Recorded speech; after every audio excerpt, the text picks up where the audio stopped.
101편 1절로 8절 말씀입니다.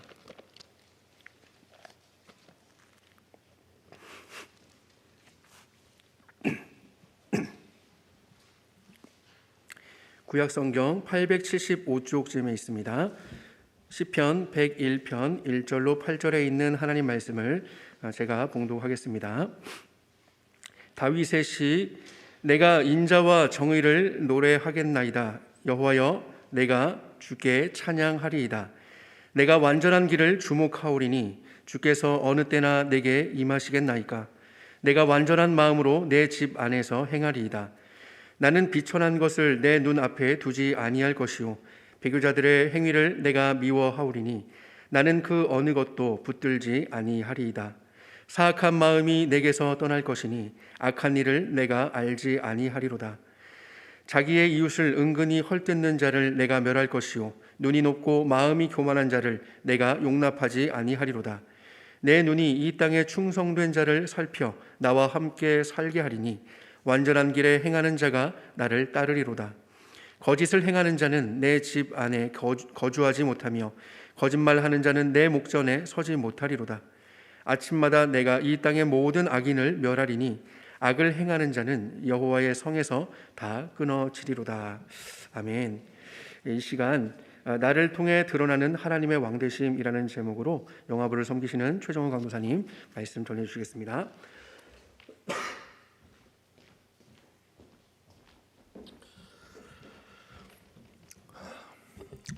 반갑습니다. 잘 지내셨죠? 네. 요즘 4월 말인데 좀 일교차도 많이 심하고 또 오늘 날씨도 굉장히 쌀쌀했는데 이 쌀쌀한 날씨에도 불구하고 이 자리에 나오신 성도님들 환영하고요. 우리 잘 오셨다는 의미로 이제 앞뒤 좌우로 한번 이렇게 인사를 나눴으면 합니다.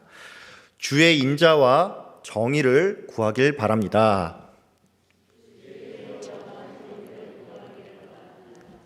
잘 따라해 주셔서 감사합니다. 오늘은 나를 통해 드러나는 하나님의 왕 되심이라는 제목으로 함께 말씀을 나누도록 하겠습니다. 여러분 혹시 수신제가 치국 평천하라는 고사성어를 아십니까? 여러분 모두 이 고사성어를 잘 아시죠? 이 고사성어는 사서삼경의 대학이라는 책에서 나온 말입니다. 이 수신제가 치국 평천하는 먼저 사람이 자기 몸과 마음을 수양해야 하지만 가정을 돌볼 수가 있고 더 나아가서 이 나라를 다스리고 천하를 경영할 수 있다라는 그런 의미입니다. 제가 오늘 설교에 앞서서 이 수신제가 치국 평천하를 말씀드린 것은 여러분이 오늘 읽은 시편 101편의 내용이 이같이 보이기 때문입니다. 시편 101편은 이 시의 저자인 다윗이 먼저는 자기 자신에게 주목을 하면서 악을 멀리하겠다라는 다짐이 나오고 이제 이후로는 자신이 왕으로서 악인들을 멸하며 정직하고 완전한 길을 행하는 자들을 가까이 해서 이 나라를 잘 다스리겠다는 이런 내용이 나온다는 것을 우리가 알 수가 있습니다. 그래서 이 본문은 이제 앞서 말씀드린 수신제가 치국 평천하라는 그 고사성어의 내용과 일맥상통한다는 느낌이 든다는 것입니다. 오늘 본문은 이런 이유로 해서 우리가 그간 계속 살펴본 시편과는 그 결이 조금 다르게 느껴질 수가 있습니다. 우리가 2023년을 시작하면서 이제 수요 예배 시간에 계속 시편을 살펴보고 있죠. 특별히 우리가 올해 살펴보고 있는 시편은 시편 전체에서도 4권에 해당이 되는데 이 시편 4권은 시편 90편부터 106편까지이고 이 4권의 핵심 내용은 하나님은 왕이시다입니다. 그래서 시편 4권은 하나님께서 창조주이며 왕으로서 구원자가 되시고 또 이 세상을 다스리시는 통치자임을 강조를 하면서 이 왕이신 하나님을 향한 인간의 마땅한 반응이 무엇인지를 설명을 하고 있습니다. 그 반응은 바로 인간이 찬양을 하고 경배하고 감사를 해야 한다는 것이죠. 이것이 시편 4권의 주된 내용이라고 할 수 있습니다. 그렇기 때문에 오늘 이 본문은 포커스가 하나님이 아닌 인간 통치자에게 맞춰져 있고 인간 통치자가 어떻게 하겠다는 그 다짐으로 오늘 본문이 보이는 탓에 이전 시편들과는 그 결이 좀 다르고 뭔가 연결이 잘 되지 않는 것처럼 보인다는 것입니다. 하지만 이 시편 101편은 결코 하나님의 왕되심이라는 관점에서 동떨어진 시편이 아닙니다. 오히려 이 시편은 하나님의 왕되심이라는 관점에서 봐야 하는데, 우리가 그렇게 봐야 하는 까닭은 하나님의 통치가 이 지상에서 여러 나라의 통치자들과 그 통치 제도로 드러나기 때문입니다. 이 세상에는 여러 가지 통치 제도가 있습니다. 아직도 왕정 국가인 나라가 있는가 하면 왕이 있기는 하지만 총리가 실질적으로 이 국정을 운영하는 나라들도 있습니다. 중동의 여러 나라가 이제 전자의 경우라고 한다면 영국이나 일본 같은 경우는 이제 후자에 해당이 된다고 할 수가 있겠죠. 또한 우리나라나 미국, 프랑스처럼 대통령제를 채택한 국가도 있습니다. 이처럼 지상의 나라들은 각기 여러 방식의 제도로 나라를 통치를 하는데, 하나님께서는 이 인간이 만든 제도를 통해서도 세상을 다스린다는 것입니다. 근데 제가 이렇게 설명을 드리면 이제 어떤 분들은 강도사님, 근데 어떤 나라는 국교가 이슬람인 경우도 있고 또 국민들 대부분이 이제 불교를 믿거나 이 무교가 압도적으로 많은 나라도 있는데 어떻게 이 나라들이 하나님의 통치를 받는다고 할 수 있습니까? 이렇게 제게 반문하는 분도 계실지 모르겠습니다. 근데 여러분, 하나님은 영적 이스라엘로서 교회를 통해서 세상을 다스리기도 하지만 온 세상 만물의 통치자로서 세계 여러 나라에 각 나라에 맞는 통치 제도를 허락함으로써 이를 통해서 또한 모든 나라를 다스린다는 것입니다. 모든 나라가 법이 있고 또 어떤 통치를 위한 제도가 있다는 것은 하나님의 일반 은총이 세상에 보편적으로 작용하고 있다는 것을 의미합니다. 즉 세상은 하나님의 일반 은총으로 말미암아 너무 악한 방향으로 흘러가지 않도록 주님께서 세상을 붙들고 계시다는 것입니다. 오늘 우리가 함께 살펴본 이 시편 101편은 이제 그런 의미에서 이제 얼핏 볼 때는 그저 인간 군왕이 갖춰야 할 어떤 통치자의 덕목에 대해서 설명을 하는 것 같지만, 사실 이것은 인간 군왕이 하나님의 손과 발이 되어서 나라를 통치한다는 점이 있어서 결국 하나님의 왕권을 나타낸다고 할 수가 있습니다. 즉 시편 101편은 이전의 시편들과 결이 다른 것이 아닌 여전히 하나님의 왕되심을 드러내며 또 그 맥락에서 오늘 본문을 보아야 한다는 것입니다. 오늘은 그래서 이 관점에 따라 본문을 좀 살펴보고 우리가 여기서 어떤 영적인 이 교훈을 얻을 수 있는지를 한번 알아보도록 하겠습니다. 시편 101편은 여러분이 가지고 있는 이 성경을 보면 아시겠지만 다윗의 시라는 그 표제가 있습니다. 그러니까 이 말은 이 시를 다윗이 직접 지었다는 것을 의미합니다. 성경학자들은 이 시편 101편이 왕의 대관식 때 궁중 찬양대가 곡조에 따라서 불렀는데, 새로운 왕들은 이 시편의 가사를 기억을 하면서 이와 같은 통치자가 되겠다는 그런 다짐을 했다고 합니다. 요즘 시대에도 우리는 이와 유사한 장면을 좀 볼 수가 있습니다.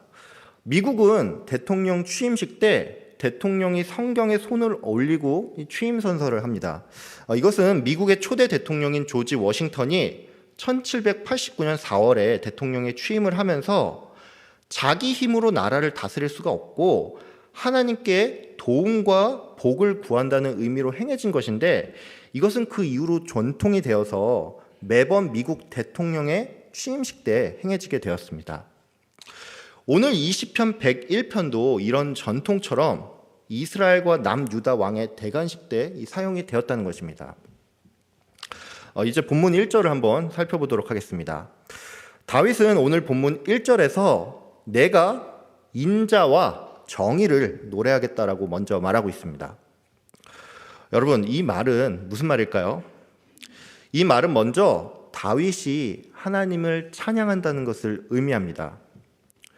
우리가 가지고 있는 한글 성경에 인자와 정의라고 나온 이 단어는 이제 히브리어로 하면 헤세드와 미슈파트입니다. 이 헤세드라는 단어는 이제 여러분들도 자주 들어봤을 건데, 이 단어는 하나님의 은혜, 자비, 또 긍휼과 사랑이라는 말로 번역이 됩니다. 이 헤세드라는 단어는 대부분 하나님의 성품과 연관되어서 쓰이는 단어인데, 이 단어는 하나님의 가장 중요한 성품 중에 하나인 사랑을 잘 드러낸다고 할 수가 있습니다. 또한 미슈파트라는 단어는 이 ጼ데크라는 단어와 함께 하나님의 의를 나타내는 단어인데, 역시나 이 단어는 하나님의 가장 중요한 성품 중에 또 다른 하나인 공의를 잘 드러내는 단어라고 할 수가 있습니다. 그렇기 때문에 다윗이 인자와 정의를 노래하겠다는 말은 하나님의 성품, 즉 하나님 그 자체를 상징하는 사랑과 공의를 노래한다는 점에 있어서 곧 다윗이 하나님을 찬양한다는 것을 의미합니다. 다윗이 또한 인자와 정의를 노래한다는 말은 하나님을 찬양한다라는 의미 외에 그가 왕으로서 인자와 공의를 간절히 찾는다는 것을 의미합니다. 사람들은 무언가를 간절히 원할 때 노래한다라는 표현을 종종 사용을 합니다. 여기 계신 성도님들은 이제 대부분 또 자녀를 키워봤고 또 이제 손주를 보신 분도 있어서 아시겠지만, 이 아이들이 장난감 같은 것을 가지고 싶을 때 이제 부모에게 와서 뭔가 사달라고 계속 요청을 하지 않습니까? 우리는 이럴 때 내 아이가 아니면 내 손주가 장난감을 사달라고 노래를 부른다 같은 그런 표현을 합니다. 다윗이 인자와 정의를 노래한다는 것은 이처럼 그가 인자와 정의를 간구한다는 것을 의미합니다. 특별히 이것은 2절에서 다윗이 내가 완전한 길을 주목하고 완전한 마음으로 내 집에서 행하겠다라는 말씀에 비추어 볼 때 정말로 이런 의미라는 것을 알 수가 있습니다. 다윗은 자기 자신을 다스리고 또 공동체와 이스라엘을 다스리기 위해서 완전한 길에 주목을 했는데, 이것은 하나님의 인자와 정의로서 나라를 다스리는 것이고, 그래서 다윗은 이것들을 간절히 구했다는 것입니다. 이제 2절을 한번 살펴보도록 하겠습니다. 다윗은 2절에서 내가 완전한 길을 주목하오리니 주께서 어느 때나 내게 임하시겠나이까 내가 완전한 마음으로 내 집안에서 행하리이다라고 이렇게 고백을 하고 있습니다. 즉 다윗은 한 나라의 통치자로서 완전한 길, 즉 하나님의 인자와 정의를 원칙으로 지혜롭게 행하면서 또 언제나 그런 마음을 가지겠다고 다짐하고 있다는 것을 우리가 알 수 있습니다. 이 2절은 조금 특이한 게 있습니다. 그것은 바로 2절 중간에 주께서 어느 때 임하시겠나이까 하는 그 문장이 나온다는 것입니다. 한글 성경은 이 부분을 주께서라고 번역을 했지만 원문은 당신이 어느 때에 오겠습니까? 입니다. 이 문장은 2절 중간에 들어가 있는데 다소 생뚱맞아 보일 수가 있습니다. 왜 그러냐면 이 문장을 빼면 내가 완전한 길을 주목하리니 내가 완전한 마음으로 내 집안에서 행하리이다 이렇게 읽을 수가 있는데, 이 문장이 앞선 문장보다 훨씬 더 자연스럽기 때문입니다. 그러면 시인은 왜 중간에 이 문장을 넣은 걸까요? 어떤 성경학자는 이것을 들어서 시편 기자가 지금 고난 중에 있는데 하나님께서 자기를 떠났기 때문에 다윗이 원망하는 마음으로 이 말을 썼다라고 주장을 합니다. 그러면서 다윗은 이것을 타결하기 위해서 수동적으로 하나님께 뭔가를 구하는 대신에 왕으로서 능동적으로 뭔가를 타결해 나갈 것을 다짐했다라고 이 본문을 설명을 합니다. 이런 해석은 얼핏 보면 상당히 그럴듯해 보이지만 사실 적절한 해석은 아니라고 할 수 있습니다. 왜 그럴까요? 만약에 이 성경학자의 주장대로라면 이 다윗은 굉장히 변덕스러운 사람이 되기 때문입니다. 바로 앞에서 1절에서는 하나님을 찬양하고 바로 2절에서 하나님을 원망하는 것은 문맥으로 볼 때 자연스럽지 않습니다. 무엇보다도 다윗의 삶 전체를 볼 때 또 시편 전체에 나타난 하나님에 대한 다윗의 의존성을 볼 때도 이런 해석은 적절하지가 않다는 것입니다.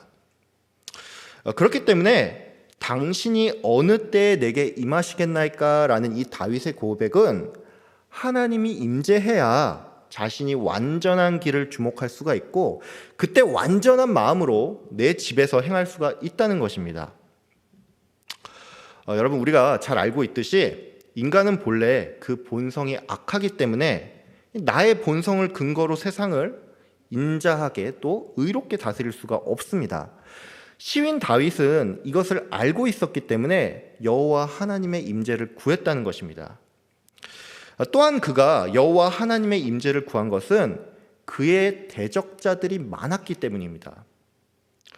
어떤 통치자가 주의 인자와 정의를 바탕으로 세상을 다스릴 때 그 통치자는 세상의 환호를 받기보다는 반대를 많이 마주할 수밖에 없습니다. 우리도 살면서 이런 것들을 많이 마주합니다. 정말로 나라를 위한 정책은 때로는 많은 사람들에게 비난을 받고 이 반대에 부딪혀서 실행이 안 되는가 하면, 반대로 어떤 정책들은 아무리 생각해도 이것은 이 나라에 도움이 안 되는데 순전히 표심만 생각하고 그 정책을 입법한 당의 인기를 위해서 실행되기도 한다는 것입니다. 이런 아이러니가 세상에 가득한 것은 본래 세상이 악하고 사람들은 자기의 유익을 가장 우선으로 생각하면서 살기 때문입니다. 다윗은 평생에 많은 대적자들이 있었습니다. 그리고 그 대적자들의 상당수는 다윗이 불의해서도 또 다윗의 문제가 있어서도 아닌 다윗이 순전히 의로웠기 때문이었습니다.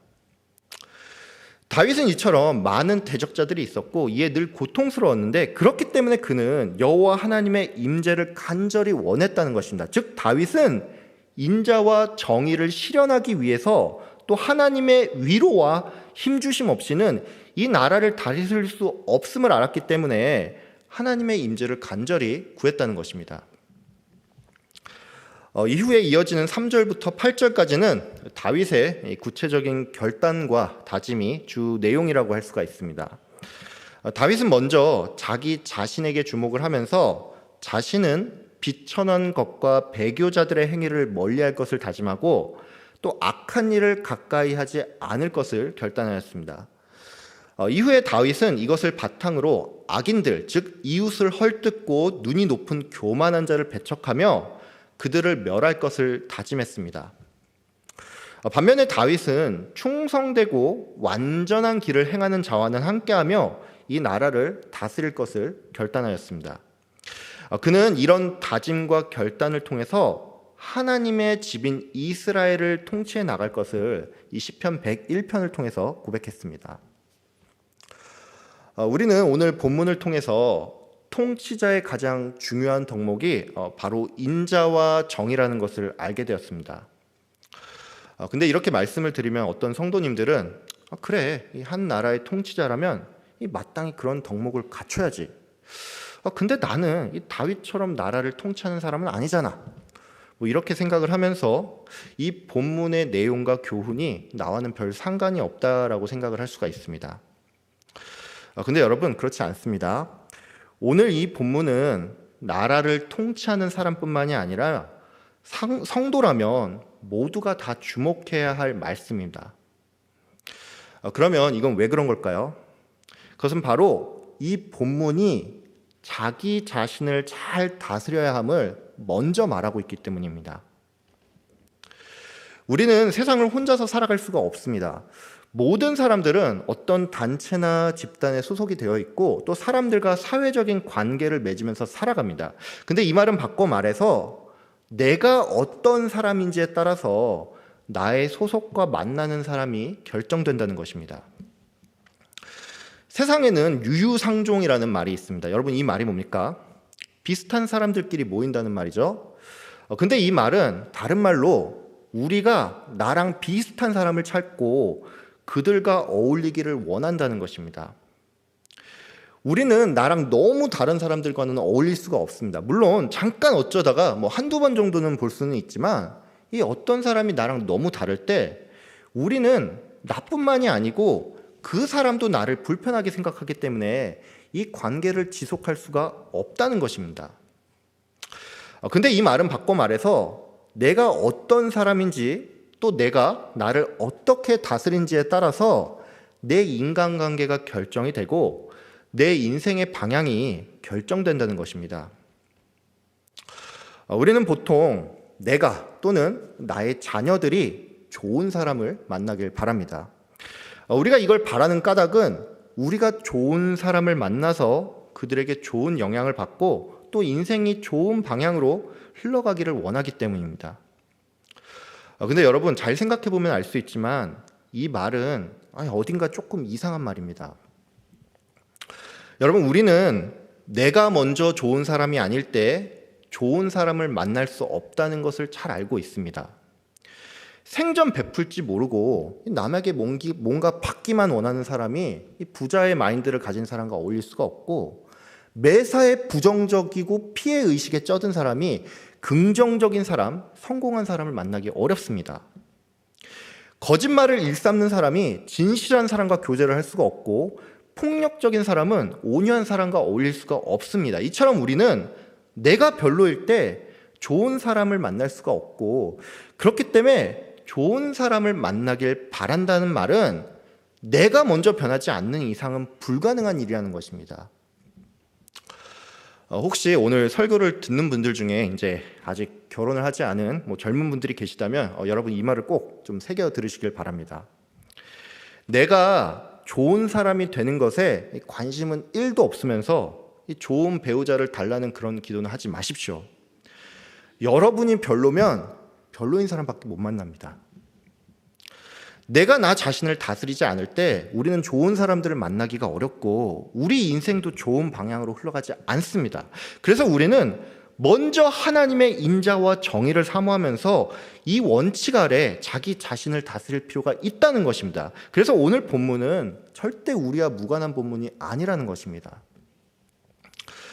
또한 우리는 비록 내가 다윗처럼 나라를 다스리는 통치자가 아니더라도 어떤 집단인가에 속해 있고 또 여기서 사람들에게 영향을 끼치는 자리에 있다는 점에 있어서 이 본문이 우리와 무관하지 않다는 것입니다. 여기 계신 대부분의 성도님들은 가정 안에서 부모입니다. 즉 이 말은 내 자녀가 어리든지 장성했든지 간에 우리는 부모로서 부모의 합당한 모습을 보여줘야 한다는 것입니다. 여기 계신 분들 중에 어떤 분들은 직장에서 높은 위치에 있는 분도 계실 것이고 또 사업체를 이끌어가는 분도 계실 겁니다. 또한 오늘 이 시간 수요 예배에 나온 많은 성도님들은 내가 집사든지 권사든지 장로든지 간에 특별히 화성교회 안에서 내가 속해 있는 구역이나 조직의 리더로서 이 영향력을 발휘하는 자리에 있다는 것입니다. 그렇기 때문에 우리는 우리가 어딘가에 속해 있고 거기서 사람들에게 영향을 끼치기 때문에 리더의 모습을 갖춰야 한다는 것입니다. 근데 제가 또 이렇게 말씀드리면 어떤 분들은 강도사님, 저는 근데 이 중직을 맡고 있는 게 없는데요, 이렇게 또 반문을 하는 분이 계실지를 모르겠습니다. 근데 여러분, 우리는 내가 꼭 중직이 아니어도 세상 사람들에게 영향을 미치는 자리에 있습니다. 여러분, 우리가 누굽니까? 우리는 성도입니다. 우리가 성도라는 것은 우리가 세상의 흐름에 그저 끌려다니는 존재가 아니라 세상을 리드하고 변화시켜야 하는 존재라는 것입니다.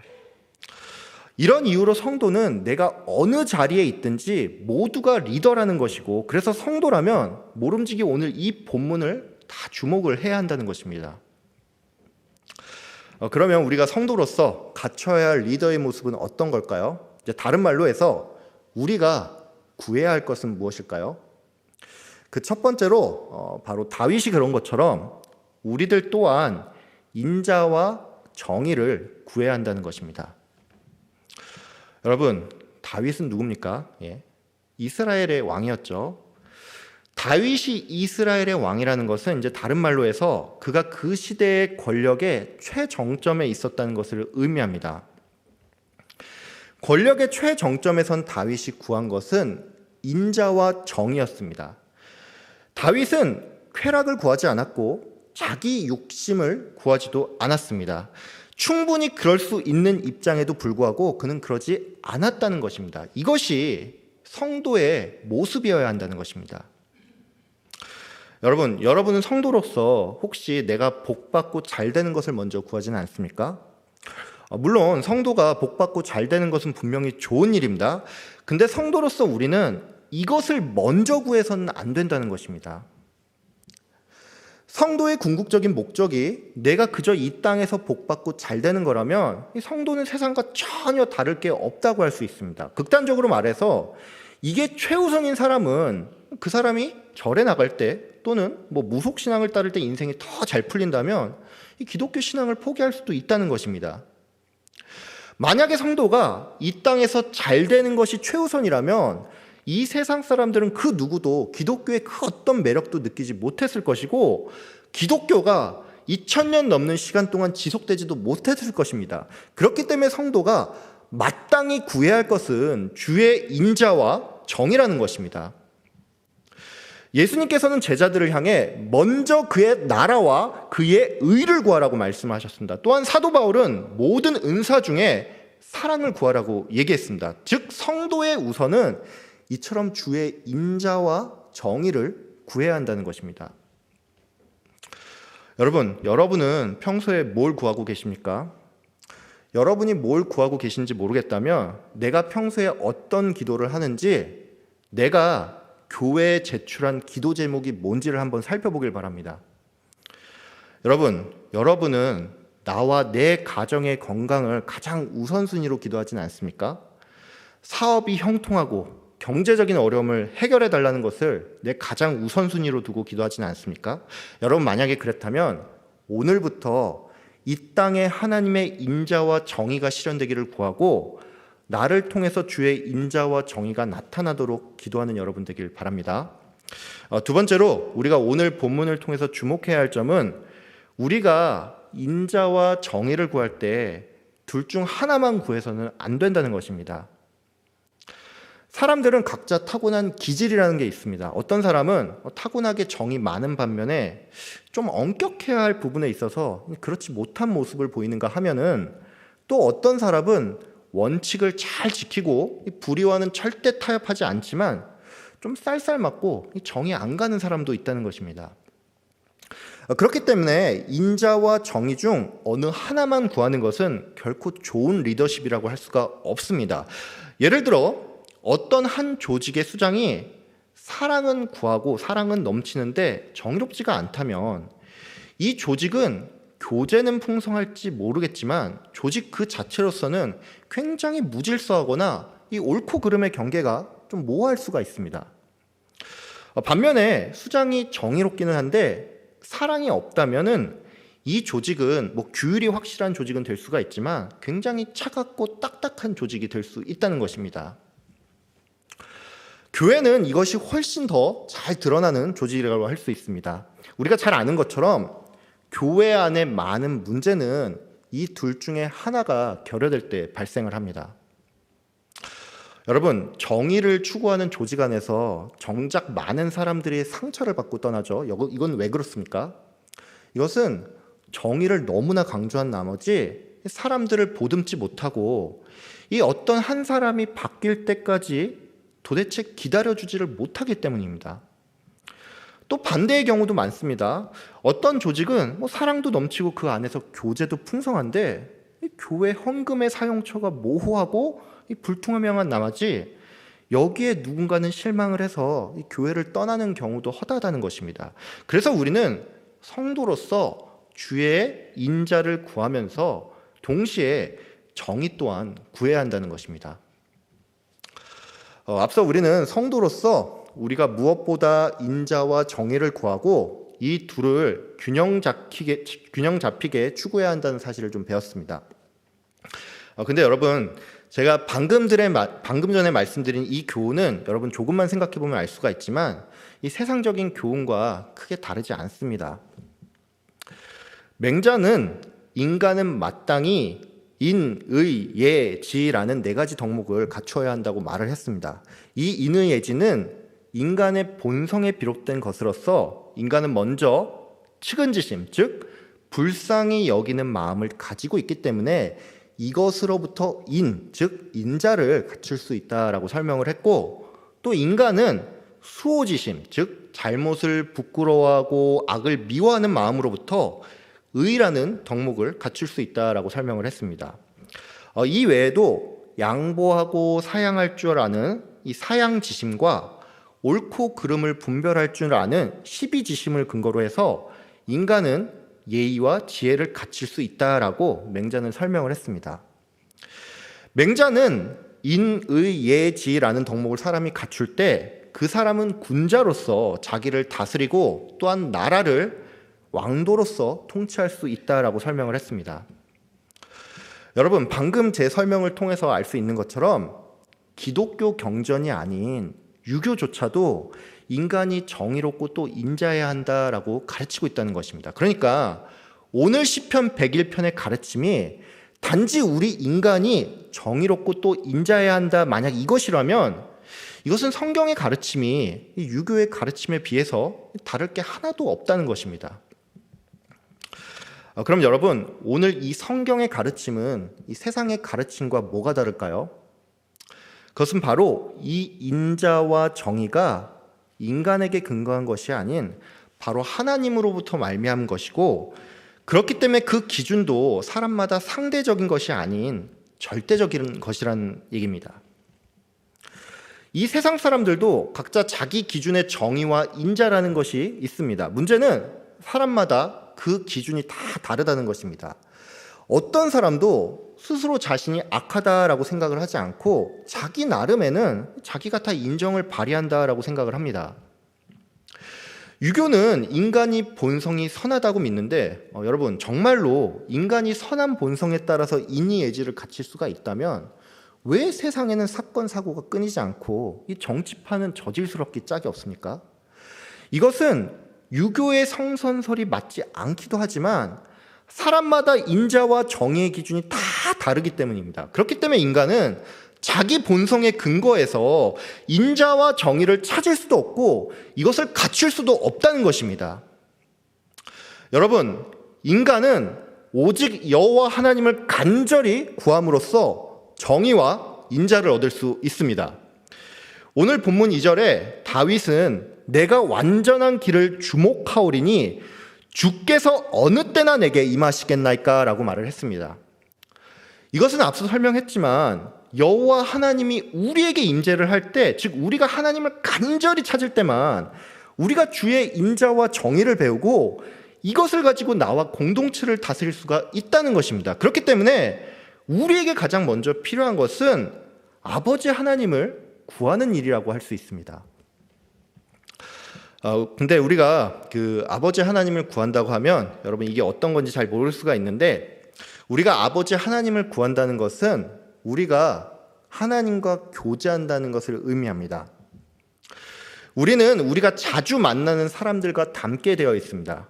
그러니까 우리가 하나님과 교제를 할 때 우리는 그분의 성품인 인자와 정의를 가지게 되고, 우리는 이를 통해서 나와 또 내가 속한 공동체를 다스릴 수가 있다는 것입니다. 여러분, 그 아버지의 그 아들이라는 말이 있지 않습니까? 이 말이 뭡니까? 아버지를 그 아들이 닮는다는 말이죠.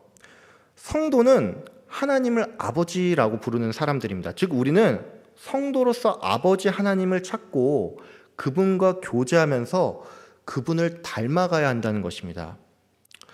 여러분 모두 주의 인자와 정의를 구하고 이를 위해서 하나님과 교제하는 일에 늘 힘쓰는 여러분 되길 바랍니다.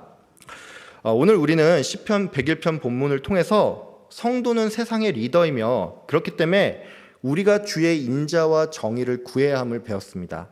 그리고 이를 위해서 하나님을 우리가 찾아야 하는데, 하나님을 찾는 것은 우리가 하나님과 교제하며 그분을 닮아가는 것임을 또한 알게 되었습니다.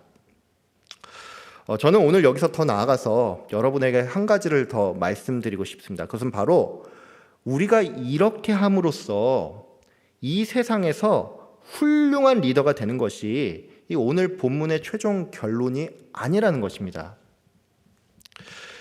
오늘 설교를 시작하면서 여러분에게 말씀을 드렸는데 이 시편 101편은 시편 4권과 동떨어진 시가 아닙니다. 시편 4권은 하나님의 왕되심을 드러내는 책입니다. 즉 이 말은 우리가 하나님의 인자와 정의를 닮아서 나를 다스리고 공동체를 다스리는 것이 결국 하나님의 왕되심을 이 세상에 널리 드러낸다는 것입니다. 다윗은 오실 예수님의 예표로서 하나님 마음에 합한 자였습니다. 그가 하나님 마음에 합한 자가 될 수 있던 것은 그가 이스라엘의 통치자이기에 앞서서 그를 다스리는 하나님을 기억했기 때문입니다. 예수 그리스도께서는 하나님과 본체임에도 불구하고 그와 동등됨을 취하지 않으시고 자기를 낮추시되 십자가에 죽기까지 복종하셨습니다. 여러분, 이것이 바로 참된 리더가 나아가야 할 길이라는 것입니다.